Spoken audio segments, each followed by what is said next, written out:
Iya, sudah disiapkan. Sudah dilihat di WA? Yang benar yang mana? Iya, naik turun. Mari kita lihat. Al-imanu yazidu wa yanqus. Iman kadang-kadang naik, kadang-kadang turun. Itu. Jadi kalau iman yang pertama tadi yang stabil itu imannya malaikat. Karena malaikat nggak dikasih hawa nafsu, jadi stabil. Tapi kalau kita ada akal, ada iman, ada hawa nafsu, makanya fluktuatif. Pertanyaannya, apa yang menyebabkan iman itu naik dan apa yang menyebabkan iman itu turun? Ayo, yang bisa menjawab langsung boleh pulang. Iya.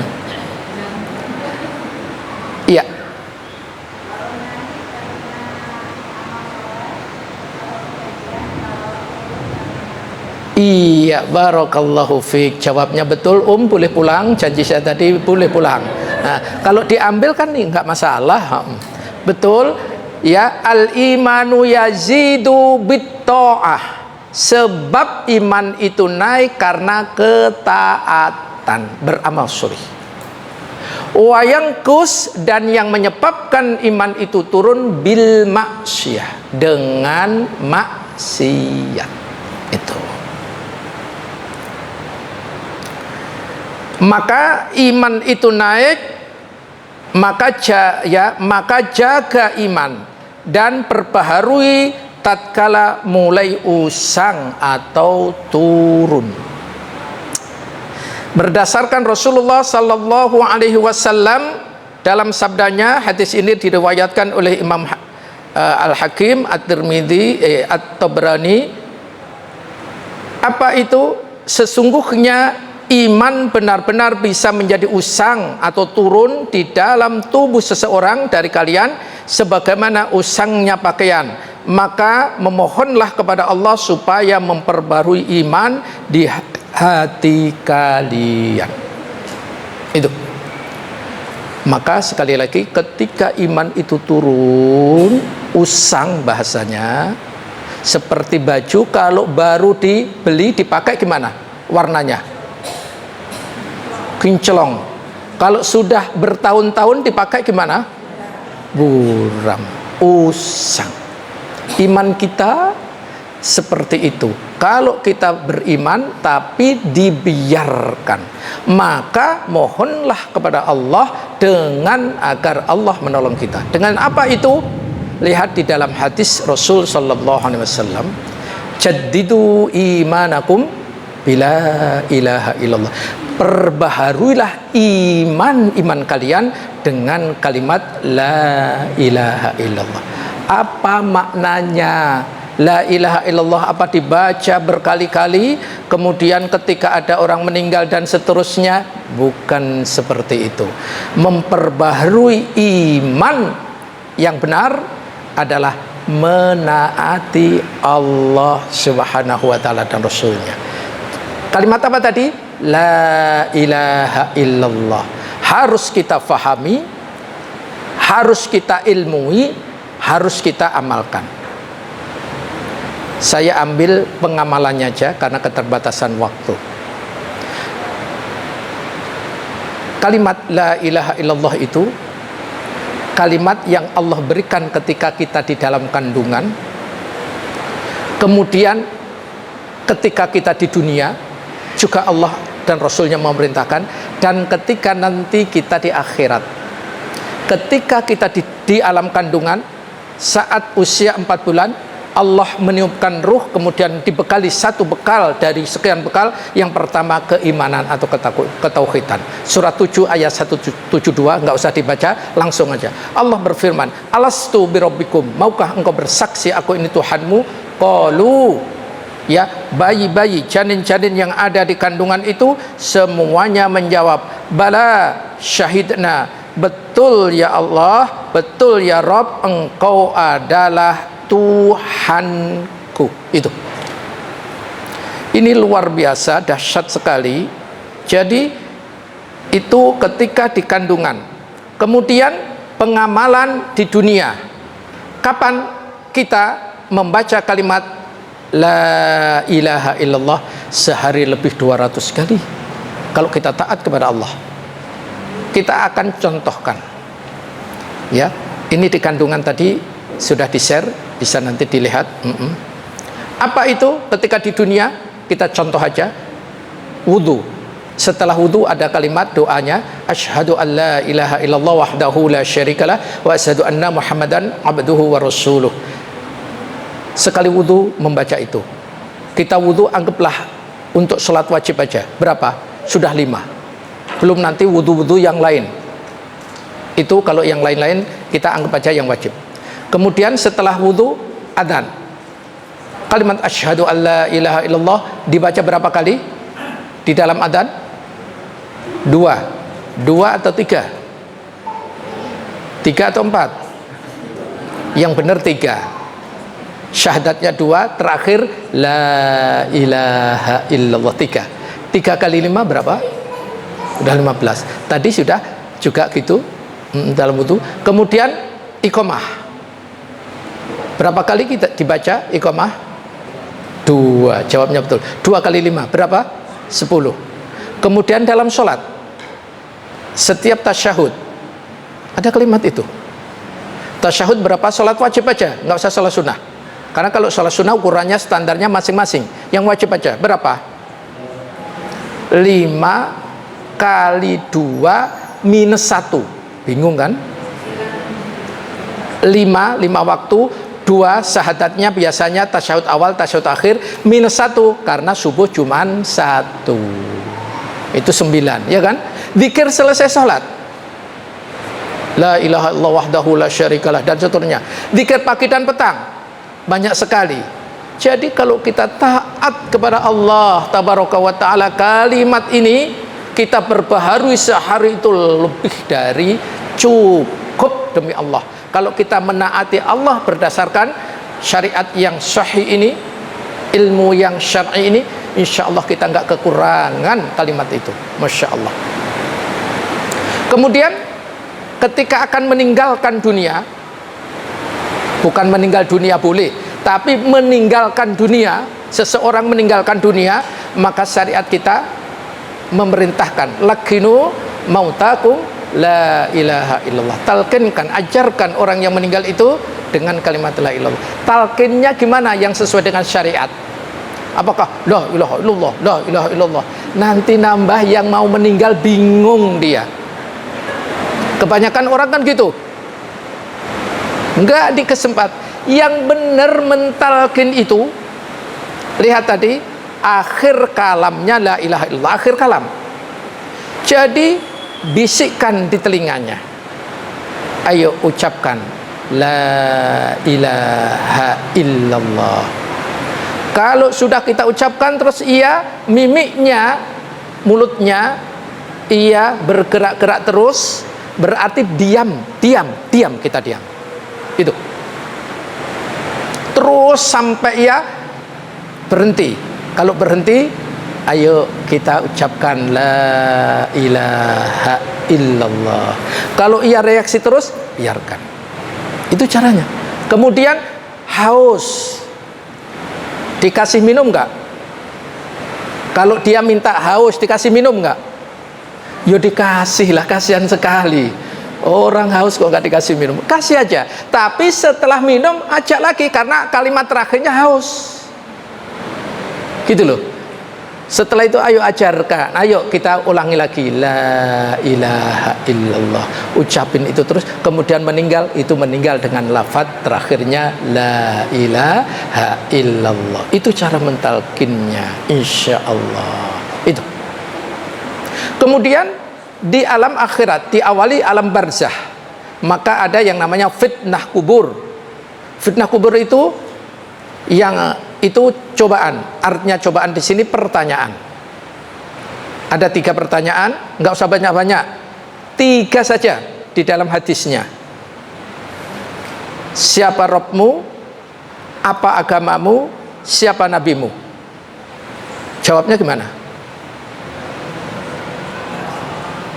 Kalau kita biasa zikir pagi dan petang, kalau bisa dijawab dengan lisan, cukup raditu billahi robba wa bil islami dina wa bi muhammadin sallallahu alaihi wasallam nabiyya.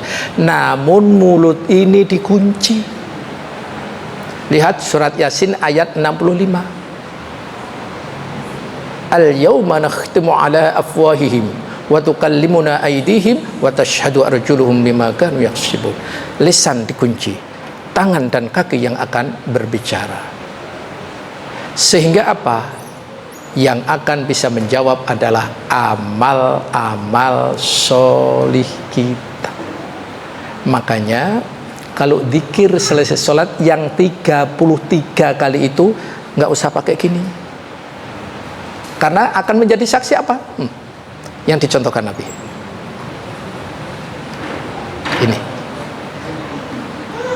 Ini yang dicontohkan Nabi. Ini 3, ujungnya 1. Berarti berapa? 7. 7 kali 4 berapa?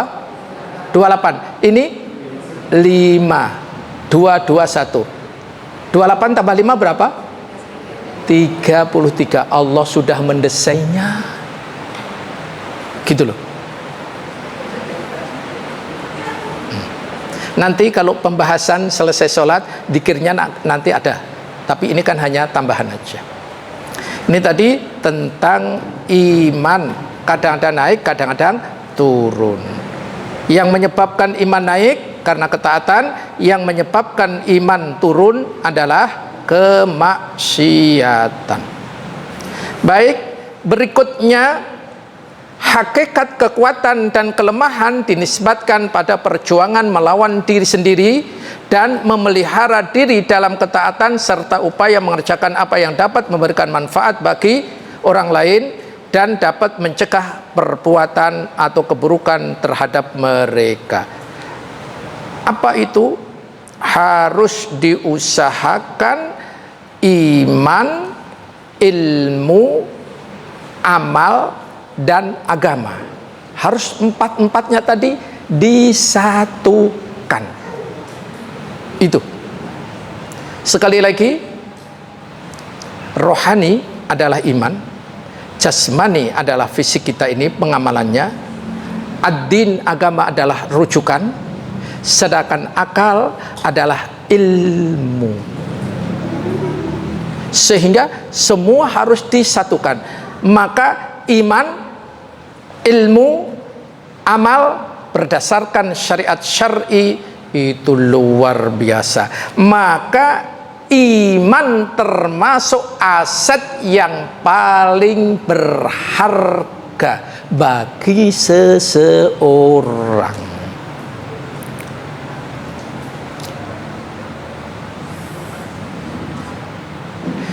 Lihat di sini sekali lagi, iman aset terpenting. Orang sehebat apapun kalau nggak beriman di hadapan Allah gimana? Nggak ada artinya, nggak ada nilainya. Nah, iman tadi, orang yang beriman tadi ada dua. Ada yang lemah, ada yang kuat. Yang dicintai Allah yang mana? Yang kuat. Bagaimana untuk menjadikan seorang mukmin yang kuat? Keempat-empatnya harus kita jadikan satu kekuatan: jasmani, rohani, agama, dan akal kita. Masya Allah. Sehingga luar biasa dalam hal ini. Sehingga iman yang sempurna akan melahirkan yang luar biasa. Antara iman dengan akhlak, iman adalah pondasi, sedangkan syariat adalah pohonnya, sedangkan akhlak adalah buahnya. Jadi antara iman, Islam, dan ihsan, inilah 3 tingkatan agama kita harus betul-betul terwujud pada diri seorang. Kalau 3-tiganya ini ada, yakni Islam, iman, dan ihsan, insya Allah kita akan menjadi orang yang sangat manfaat. Karena pondasinya kuat, pohonnya kuat, buahnya lebat. Buahnya, yang menikmati buah itu siapa? Apakah hanya pohonnya saja? Kadang-kadang pohon nggak makan. Buah yang menikmati siapa? Siapa saja bisa. Luar biasa. Ini, kita kalau bisa jadilah seperti itu. Maka kata Rasulullah sallallahu alaihi wasallam, ya, saya akan sampaikan meskipun banyak, tapi satu aja.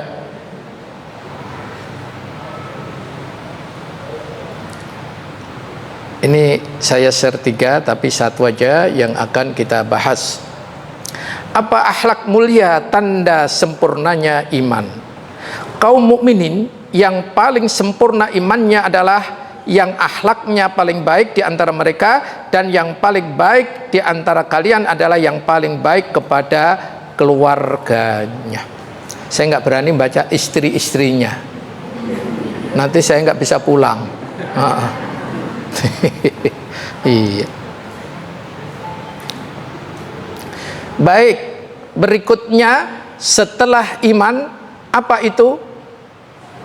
Yaitu orang yang mendapatkan cobaan. Ingat di sini petunjuk tentang obat pada waktu mendapatkan cobaan. Tidak ada manusia hidup yang tidak dicoba, karena hidup ini, kita di dunia ini memang tujuannya untuk diuji.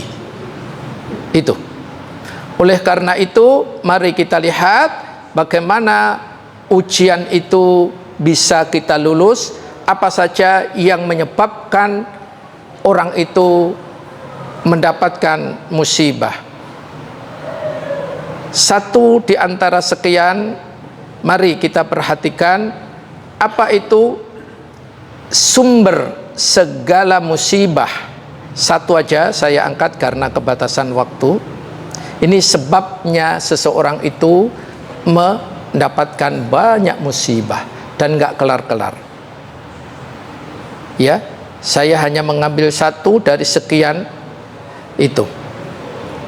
Ibnu Qayyim al-Jauziyah rahimahumullah berkata, semua bencana yang menimpa seorang hamba maka sebabnya adalah menyia-nyiakan waktu dan rusaknya hati. Menyia-nyiakan waktu dan rusaknya hati. Rusaknya hati apa? Rusaknya hati, hati itu dikuasai oleh syaitan. Hati yang sakit, apalagi sampai hati yang mati. Hati itu di dalam Islam cukup 3 saja, karena manusia itu di dalam Islam cukup 3, bukan 4, bukan 5. Awal surat Al-Baqarah yang pertama mukmin 1-5, kemudian kafir 6-7, antara mukmin dan kafir munafik 8-20.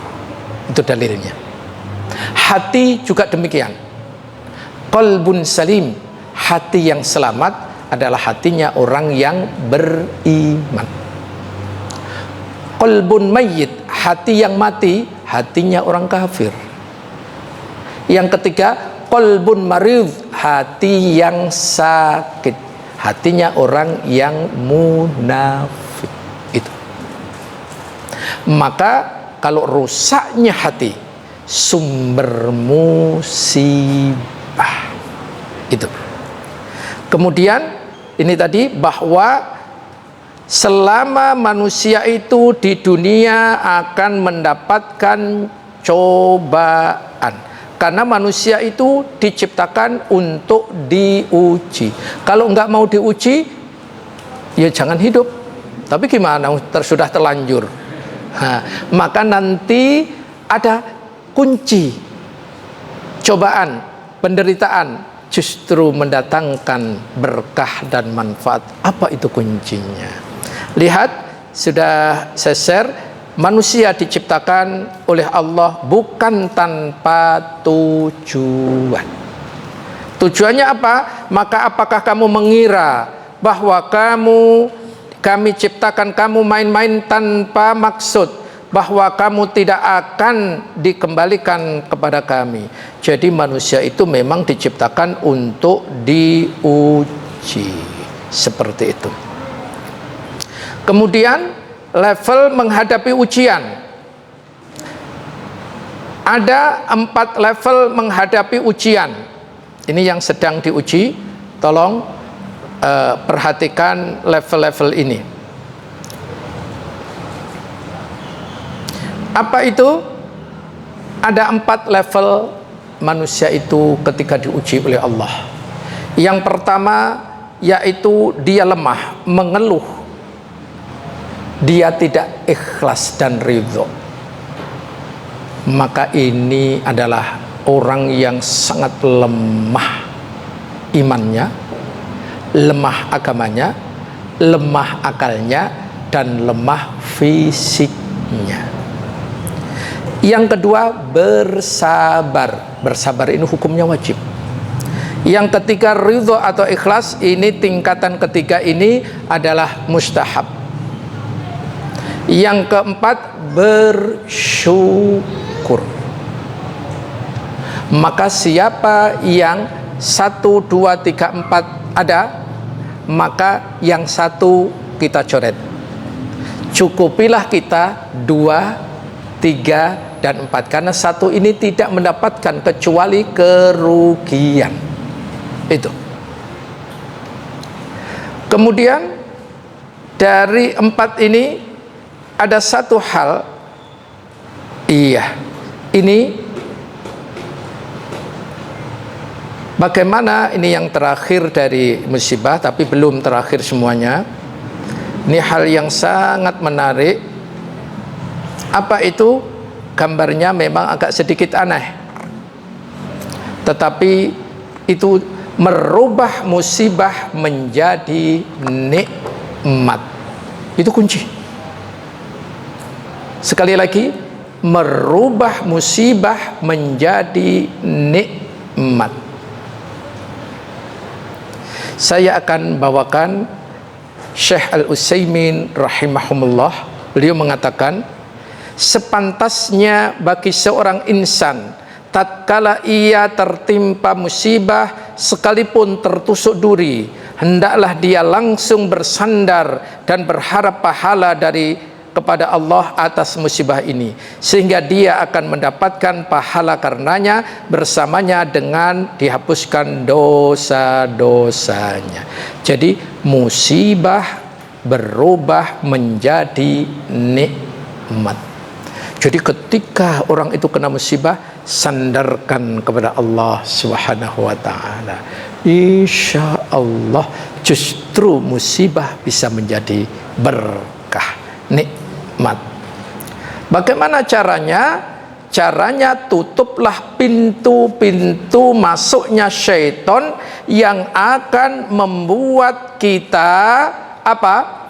Membuat kita nanti tergoda olehnya, dengan cara mengatakan seandainya. Kita ganti dengan apa? Iya, qadarullah. Masya Allah. Ya, saya akan share. Inilah yang kita bahas tadi. Ucapan ini ucapan yang sangat apik, ucapan yang sangat benar, dan ucapan yang sangat berfaedah. Apa itu? Qaddarallahu wa ma syaa fa'ala. Itu. Masya Allah. Itu kuncinya. Itu kuncinya. Jadi begitu dicoba, qaddarullah wa ma syaa. Ya. Itu. Pokoknya begitu ada ujian, katakanlah apa tadi? Qaddarullah wa ma syaa fa'ala. Insyaallah sudah saya share, mudah-mudahan ini bisa bermanfaat. Demikian materi kita pada hari ini.